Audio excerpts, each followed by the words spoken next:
Well, we're going to go through a third and possibly final example of how to find points of inflection and intervals of concavity where a function is concave up and concave down.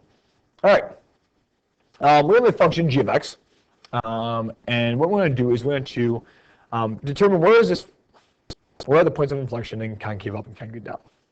Well, we're going to do this analytically, and then we'll also look at the graph and so on and so forth, and probably justify our answers and a lot of cool stuff. But first off, when we're trying to figure this out, we have to understand where are points of inflection located.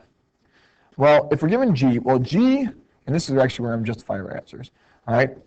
I always think about justifying, all right? And I'm going to write this out. So g has, I'm going to call points of inflection, just to make it shorter, points of inflection at x equaling, and I'm going to fill in this blank.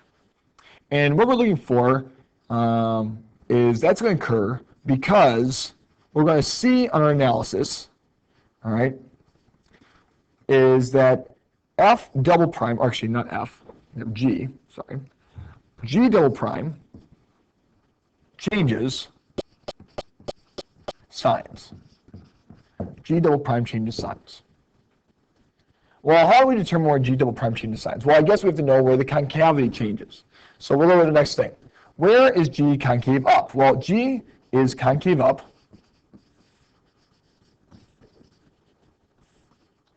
all right, fill this blank, because, what do we know about that? Because G double prime is going to be greater than 0.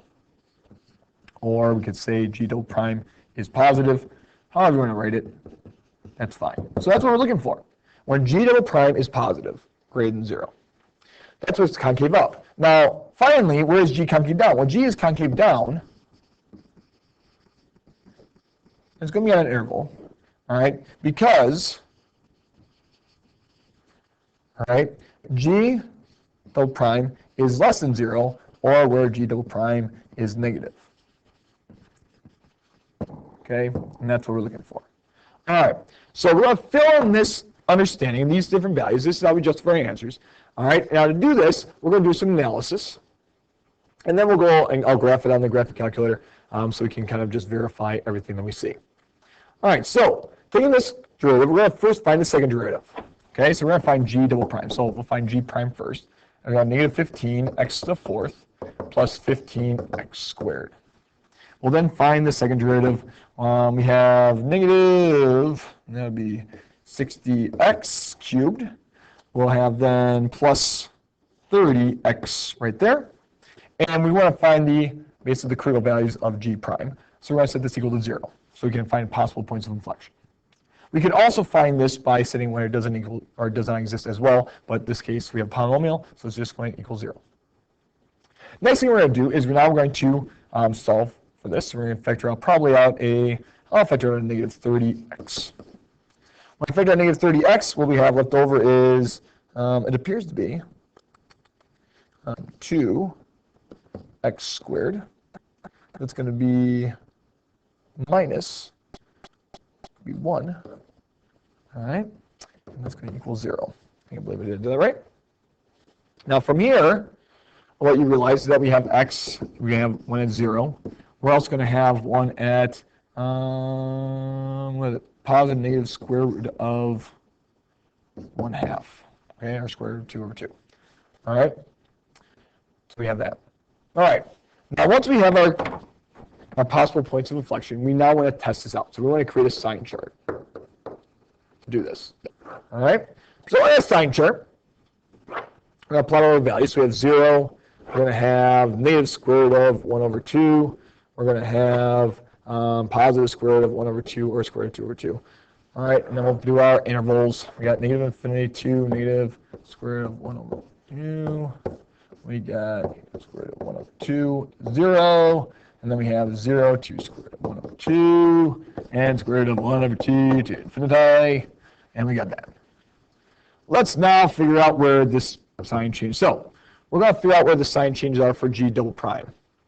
We're going to plug in some values. Let's plug in negative 2 into this function. All right, so we're going to plug in G double prime at -2. That is definitely on this interval. When we do that, we're going to have positive here. That's going to turn into +4, all right? And it's going to be greater than -1, so we're going to have a positive value greater than 0, so it's going to be positive. When we have this positive, that means that G is going to be concave up, right? G is concave up. From here, we can also go and now plug in the value, so we'll plug in, I don't know, square root of 2/2, we could plug in like g to the prime of, I don't know, what do we got here? Let's think of -1/10. -1/10, why not? -1/10. Well, what we have right here is going to turn to positive again.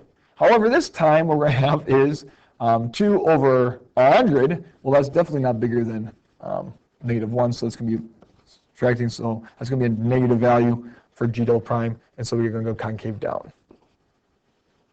From here, we'll do the same thing. We're going to go g double prime. Now we go from 0 to the square root of 1/2, so it's going to be, let's just put in +1/2. Now this is going to be, when I plug this in here, it's going to be negative. This is going to be negative. Negative times a negative is a positive, so it's greater than 0. So it's going to be positive. So it's going to be concave up on this interval. G is concave up. Then finally, we'll plug in a +2. Plug in +2, we get a negative. It's going to be turned positive. So it's going to be negative, less than that. It's going to be negative.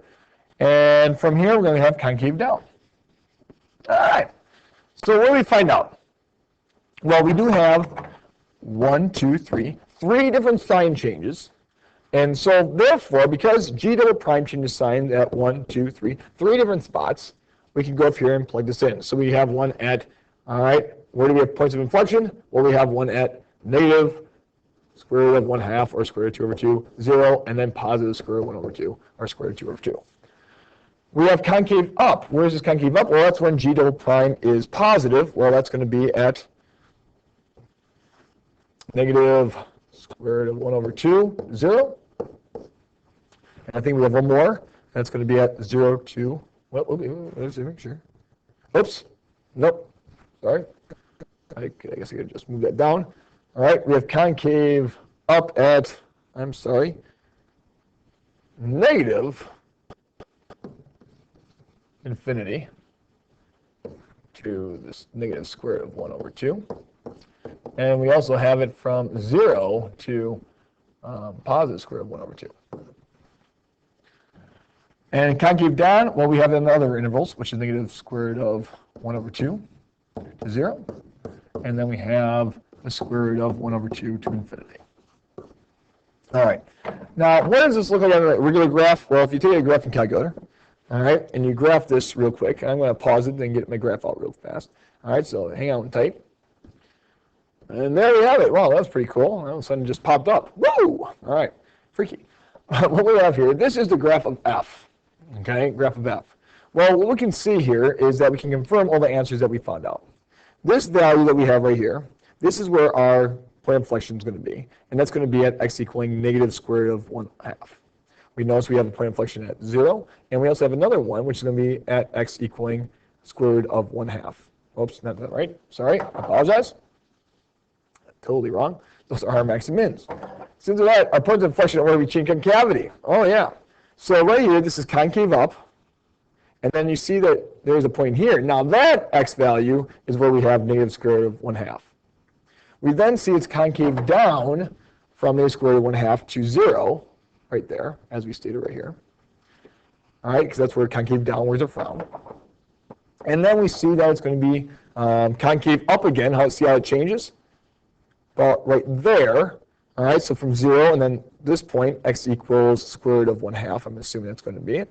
We have 0 right there. And then finally, we have here where this point changes, and it's going to go down, concave down, all right, from square root of 1/2 to infinity, and we have that.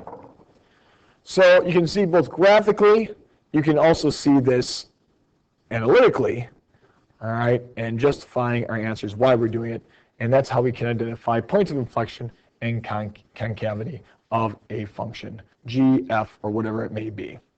So I hope this wasn't too confusing. Sorry I messed up a couple times, but I hope this helps you understand this, allows you to understand how to justify your answers, and also how to do this analytically using G double prime. All right, well, good luck and God bless on the rest of your problems.